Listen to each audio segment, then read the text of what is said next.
आप देख रहे हैं नेट्रिक न्यूज, साहस सच कहने का। नमस्कार दोस्तों, आप देख रहे हैं नेट्रिक न्यूज और मैं हूं वाजिद अली। उत्तर प्रदेश में खौफ का दूसरा नाम बन चुके प्रेम प्रकाश उर्फ मुन्ना बजरंगी अब इस दुनिया में नहीं है। मुमकिन कर पाना थोड़ा मुश्किल है। बागपत की जेल में किसी ने उन्हें गोली मारकर मौत के घाट उतार दिया। जी हाँ, मुन्ना बजरंगी एक ऐसा नाम था जो अपराध की दुनिया में शहंशाह और कॉन्टैक्ट किलर के नाम से मशहूर था। आज हम आपको बताते हैं मुन्ना बजरंगी की पूरी दास्तां। 9 जुलाई की सुबह 4 बजे बागपत की जेल से एक ऐसी खबर सामने आई जिसने देश और दुनिया की रोंगटे खड़े कर दिए। ऐसी खबर जिसने लोगों को ये शब्द कहने पर मजबूर कर दिया कि आखिर ऐसा कैसे हो सकता है। ऐसी खबर जो बिल्कुल सच थी, लेकिन जिसे देखने और सुनने के बाद भी लोगों को अपने कानों और आंखों पर विश्वास नहीं हो रहा था। उत्तर प्रदेश के अपराध जगत में बड़ा नाम मुन्ना बजरंगी की हत्या की खबर सुबह 5 बजे तक हर टीवी चैनल के पास ये खबर पहुंच गई, जिसमें कहा गया कि पूर्वांचल के कुख्यात डॉन प्रेम प्रकाश उर्फ मुन्ना बजरंगी की बागपत जेल में हत्या कर दी गई है। वही मुन्ना बजरंगी जो पूर्व बसपा विधायक लोकेश दीक्षित से रंगदारी मांगने के आरोप में बागपत के जेल में बंद था और आज उसकी बागपत कोर्ट में पेशी होनी थी। मुन्ना बजरंगी की पत्नी सीमा सिंह ने 10 दिन पहले ही बजरंगी की हत्या की आशंका जताई थी। एसटीएफ के एक ऑफिसर पर आरोप लगाते हुए सीमा का कहना था कि किसी भी वक्त बजरंगी को मारा जा सकता है। जो लोग मुन्ना बजरंगी को जानते थे उनके लिए ये खबर सबसे ज्यादा चौंकाने वाली थी, और जो लोग नहीं जानते उनके मन में सवाल पैदा करने वाली कि आखिर मुन्ना बजरंगी है कौन। साल 1967 में उत्तर प्रदेश जौनपुर जिले के पूरे दयाल में पारसनाथ सिंह के यहाँ पर एक बच्चे का जन्म हुआ। माता पिता ने बड़े प्यार से उसका नाम रखा प्रेम प्रकाश सिंह। पिता का सपना था कि बेटे को पढ़ा लिखा कर एक अफसर बनाने का, मगर प्रेम प्रकाश की जैसे जैसे उम्र बढ़ी वैसे वैसे पिता के अरमानों का देहांत होता रहा। 5वीं कक्षा के बाद पढ़ाई छोड़ दी और किशोर अवस्था तक आते आते उसने जुर्म की दुनिया के सभी कायदे कानून सीखने शुरू कर दिए। फिल्में देखने का शौक था और ज्यादातर गैंगस्टर वाली, जिन्हें देखकर उसके मन में भी एक कुख्यात गैंगस्टर बनने का सपना जोर पकड़ने लगा। प्रेम प्रकाश को हथियार रखने का बड़ा शौक था। यही वजह थी कि 17 साल की नाबालिग उम्र में ही जौनपुर के सुरेही थाना पुलिस ने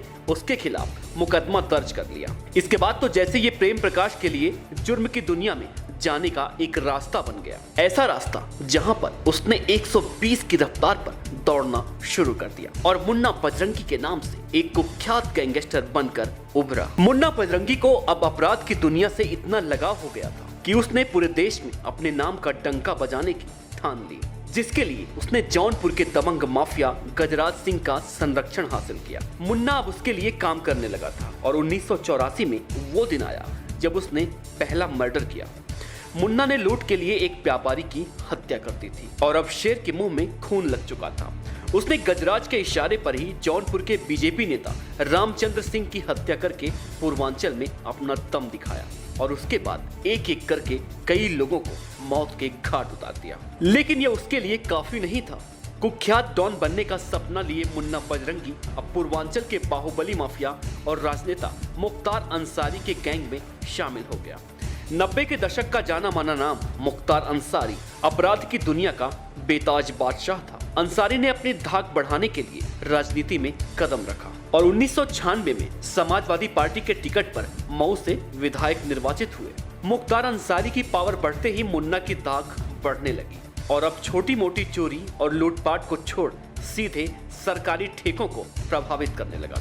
कहते हैं आदमी दुनिया में जितना पॉपुलर होता है उतने ही उसके दुश्मन बढ़ जाते हैं, और फिर मुन्ना तो जुर्म की दुनिया का बादशाह बनना चाहता था। पूर्वांचल में 2 गैंग एक साथ उभर रहे थे, एक मुख्तार अंसारी और दूसरे बीजेपी के विधायक कृष्णानंद राय के दोस्त और अंसारी के दुश्मन ब्रजेश सिंह। ब्रजेश सिंह के संरक्षण में ही कृष्णानंद राय का गैंग फल फूल रहा था, जो मुख्तार को रास नहीं आया और कृष्णानंद राय को खत्म करने की जिम्मेदारी मुन्ना बजरंगी को दी गई। मुन्ना ने भी इस काम में ज्यादा समय नहीं गंवाया और 29 नवंबर 2005 दिन दहाड़े कृष्णानंद राय की 2 गाड़ियों पर AK-47 से 400 गोलियां बरसा दी। जिसमें से 100 गोलियां अकेले कृष्णानंद राय की बॉडी से बरामद हुई। इस हत्याकांड ने सूबे के सियासी हलकों में हलचल मचा दी थी। हर कोई मुन्ना बजरंगी के नाम से खौफ खाने लगा। इस हत्या को अंजाम देने के बाद वह 7 लाख का मोस्ट वांटेड बन गया था। यूपी पुलिस, एसटीएफ और सीबीआई को मुन्ना बजरंगी की तलाश थी। हत्या, अपहरण,